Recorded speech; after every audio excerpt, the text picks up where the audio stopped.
જય હિન્દ દોસ્તો. હાલ એક બન્ની વિસ્તારની સમસ્યા વિશે એક વિડીયો બનાવી રહ્યો છું અને એક એવી ગંભીર સમસ્યા છે જે ઉનાળાની સિઝનમાં તાપમાનનું ટેમ્પરેચર વધી રહ્યું છે.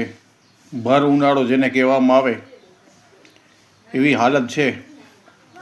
ત્યાં બન્ની વિસ્તાર અને પાસી વિસ્તારના અમુક જે ગામડાઓ છે ત્યાં સુધી લોકોને પાણી મળતું નથી.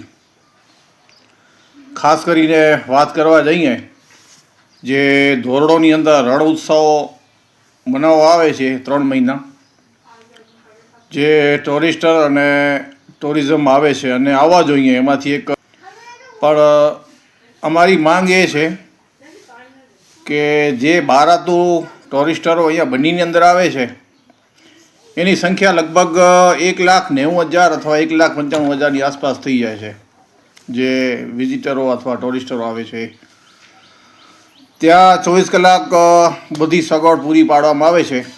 તો પાણી પુરવઠાના અધિકારીઓ અને કચ્છના વહીવટી તંત્રને હું એક રજૂઆત કરીશ કે બન્ની વિસ્તારના હજી ઘણા બધા ગામડાઓમાં પાણી પહોંચ્યું નથી.